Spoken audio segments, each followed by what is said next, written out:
With its abundant and fertile agricultural land, Oriental Mindoro produces high-value crops and serves as a driving force for economic growth in the province and the country.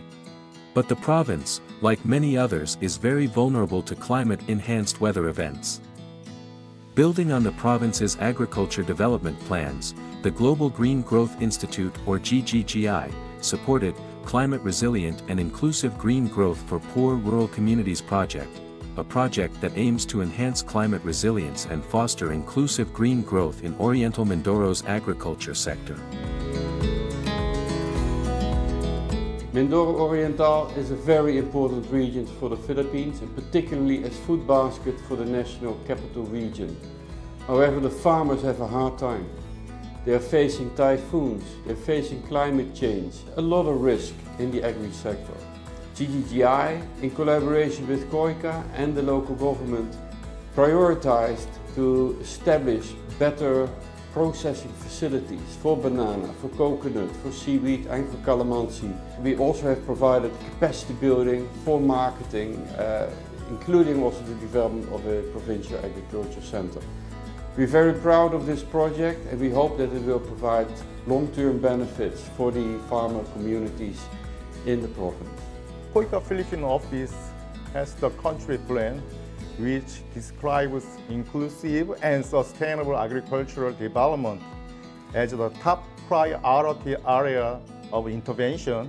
Specifically, we focus on enhancing agricultural productivity, strengthening value chain integration, and supporting inclusive and sustainable development through capacity building activities. Dati po naming pasilidad, ma'am, yari lang sa light materials. Halimbawa, nag-a-announce na sa TV na may bagyo, pinapatalian po namin ng lubid yung bubong.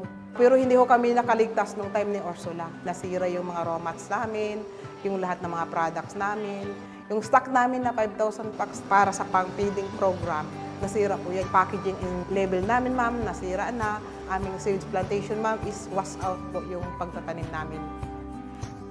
Today, they will no longer worry about typhoons while working inside their new climate-resilient seaweed processing plant. Ngayon po, sigurado kami na kaya naming mag-produce ng marami, mas marami, doble hanggang triple pa. Ang ibinigay niyo po sa amin ay pakpak na para kami ay payagang lumipad. Tinutulungan niyo po kaming magbigay ng trabaho at matulungan ang aming komunidad na lumago.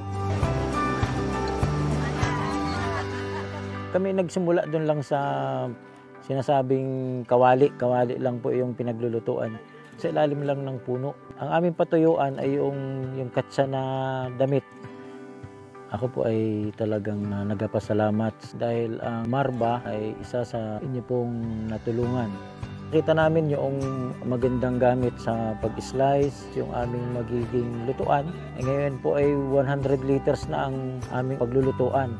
Maganda rin po yung binigay sa amin na moisture analyzer na yon. Doon namin masusukat kung talagang hanggang kailan pwedeng maitagal yung aming ginawang produkto. With this GGGI project, we are not only capacitating agri-based, micro, small, and medium enterprises, but we are also strengthening the ability of these enterprises and the local government to cope with the increasing challenges of climate change. This is an important aspect of the work and focus of PBSP going forward. This work will continue for as long as we have meaningful partnership with the likes of GGGI.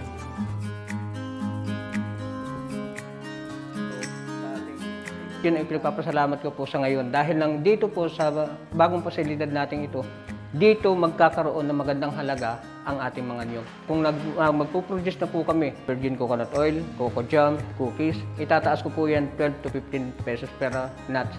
Doon ko ngayon nakikita ang liwanag na ang aking mga kasamahan na may mga niyugan, magkakaroon po ng magandang kinabukas at magandang buhay dahil magiging may halaga po ang kanilang niyog. Dahil sa aming bagong facility, hindi na kami mahihirapan na mag-apply ng FDA. Ang aming mga pinroseso na kalamansi ay hindi na kami matatakot na ipasok namin sa mga malls. Nakakatuwa din na binigyan nila kami ng mga trainings and seminars para sa mga organizational at saka financial management, yung paghawak ng tao, mga food standards and safety, para mayroon na kaming certificate of license galing sa FDA.